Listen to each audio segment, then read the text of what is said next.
Welcome fellow YouTubers. This video marks my 250th video upload to YouTube since the beginning of my channel.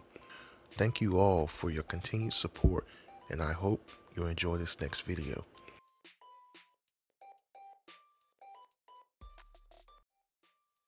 Starting in at number 10, Batman Returns. Growing up as a kid, I was always a Batman fan.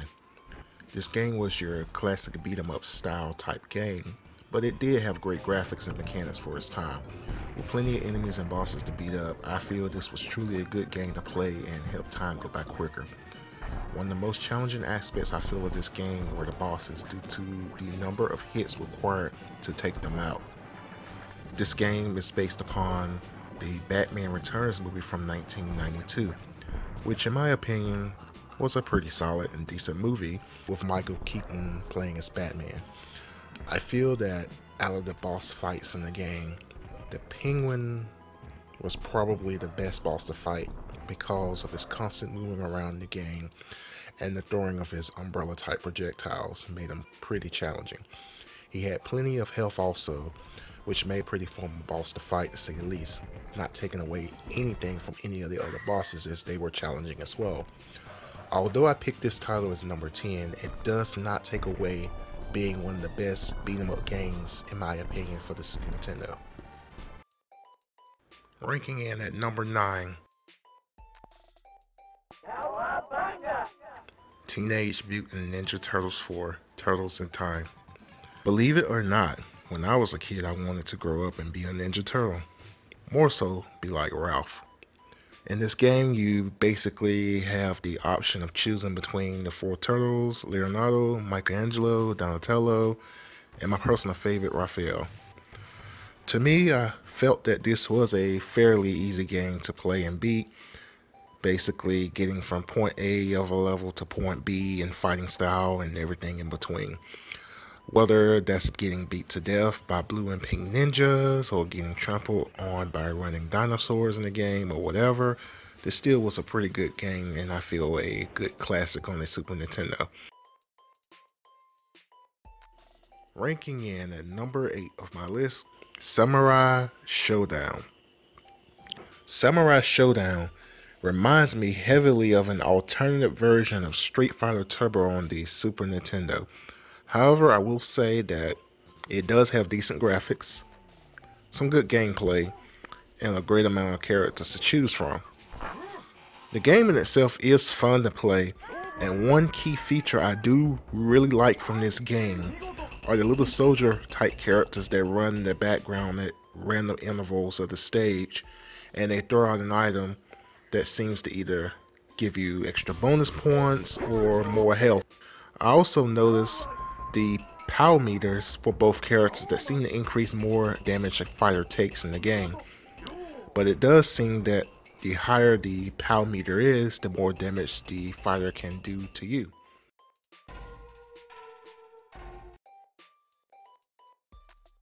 Coming in at number 7 on my list is Aladdin.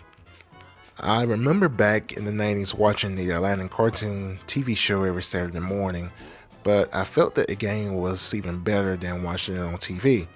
Although it may appear to be a simple game, to me at least, it is actually fun to play and definitely a true classic to have. Just like the previous mentioned Ninja Turtle game in this video, this is what I also like to call a point A to point B game, where you essentially start from one side of the level and your destination is at the end.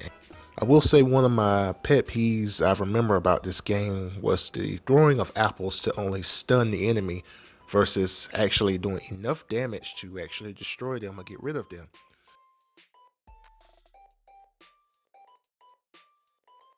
Ranking in at number 6 on my list is Ultimate Mortal Kombat 3. Ever since I could remember, Mortal Kombat was one of the games my mother would want me to stay away from due to the heavy violence and blood that was shown in the game. Add a fatality and this could be enough to have your parents take it away completely. I remember the difficulties I had with mastering this game, particularly with the controls and fatalities, as each character in the game had a unique way of executing a fatality, as far as the button and control setup was. While this game was fun to play, especially with friends and multiplayer, I will say though a pet peeve of mine I had with this game, even when putting the difficulty on the easiest setting, very easy, the AI was still difficult to beat. Well, Ultimate Mortal Kombat 3 is still a great game that will always be a classic to many. Ranking in at number 5 of my list, one of my all-time favorites, Street Fighter II Turbo. One of my favorite fighting games of all time, a game that I personally feel led the path for other developers and fighting game creators. I remember coming home from school, and after finishing my homework, I would pull out this game and play for hours and hours on end with my dad, or even just one player mode against the AI. The bonus stages were pretty awesome and fairly easy to beat. My largest pet peeve of the game was the difficulty of Sagat in comparison to M. Bison, as there were times Sagat was nearly impossible to beat. There is a Facebook and YouTube video that was circulating around a while back showing just how overpowered Sagat was in this game when he took out Chun-Li in less than 10 seconds with only 3 Tiger Uppercuts. The video YouTube I believe is called Sagat's Tiger Uppercut. I must say that out of all the characters in the game, Chun-Li was by far my favorite character from the game, and it was not only due to her being the solo female character, but her fighting style to me was unique and differentiated herself from the rest. Her double and triple toe tap across the top of heads of enemies could easily put them in a dizzy spell if executed at the right time. Chun-Li will always be my favorite character from that game series. Still a classic to this day. At number 4 on my list, Mortal Kombat 2 on the Super Nintendo. One of the first truly violent Mortal Kombat games that got me hooked to the Mortal Kombat series originally. Although there was Mortal Kombat 1, I felt that Mortal Kombat 2 was far more violent as well as gory than the original Mortal Kombat. In the 90s, my parents would visit the local wash house to wash clothes. It was hooked to a small mom and pop convenience store that had a Mortal Kombat 2 arcade game and a Pac-Man arcade game in the same room. Everyone who attended this location primarily played Pac-Man, but very few had interest in the Mortal Kombat 2 machine. Both machines were playable for 25 cents. Before I got the game on the Super Nintendo, I played the arcade version of Mortal Kombat 2 and quickly learned how to master Sub-Zero and Scorpion. The fatalities were not extremely difficult for me to execute at the time, but they were a pain in the backside to remember if they weren't written down on paper anywhere. One of my favorite characters from the game was Sub-Zero, of course. Still a classic.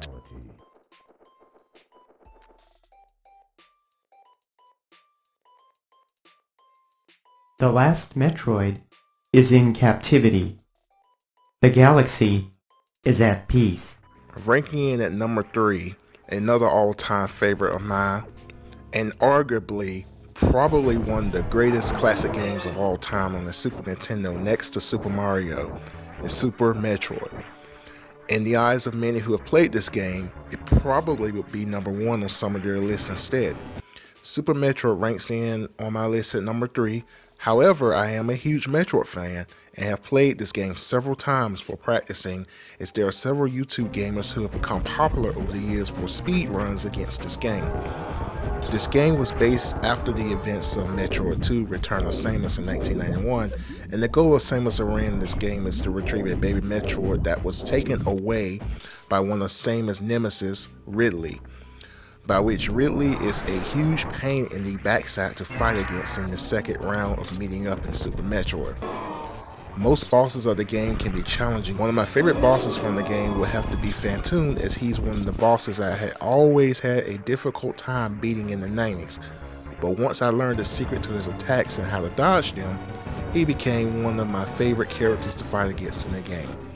I believe the ability to complete this game with minimum power-ups for speedruns is one of the many factors that has drawn many gamers to continue to play this game even in 2017. Still a great game to this day. Coming in on my list at number 2 is Super Mario World, another great classic of all time, and I'm sure many would suggest this being number 1 on their list as well. I do feel that Super Mario World ranks very high in being one of the top Super Nintendo games ever created. This game brings back a lot of after school memories for me, especially multiplayer with Mario and Luigi. I remember during stormy days, I would play Super Mario to help keep me distracted from the loud thunder and rain, and I've not met many people who had something negative to say about Super Mario in general. The abilities for Mario to fly or blow away his enemies with a few fireball shots or simply stepping on their heads was pretty awesome to me. Seeing how Mario has evolved over the last 20 years is simply beyond amazing. Although if I labeled this as number 2 on my list, this does not take away Super Mario being one of the greatest classics on the Super Nintendo, and all around a great game to play for anyone at any age. Ranking in as my number 1 top game on the Super Nintendo will have to be Killer Instinct. In my opinion, the greatest fighting game to have ever been created on the Super Nintendo platform, with an array of characters and combo system unlike any other fighting game of its time. The combo breakers, the awesome ultimate combos, and the famous ultra combos are what I feel sets this game apart from Street Fighter, Mortal Kombat, Samurai Shodown, and other fighters on this platform. The combo combination were fairly easy to learn, but challenging to keep it all together to make a huge combo. Once I became good at the game, it wasn't an issue to generate high killer style combos and high ultra combo numbers. I found myself playing this game more in the late 90s as I became older and better acquainted with using the Super Nintendo controller. To this day, I still play Killer Instinct via emulation on my NVIDIA Shield TV box, as some of you have seen from my YouTube channel.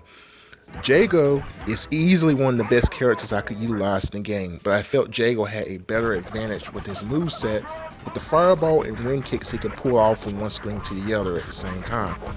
Overall, one of the greatest fighting games I feel to have been made on the Super Nintendo, Killer Instinct, and this is why I ranked it as number 1 on my list. Well, that's all for now, my fellow YouTube gamers.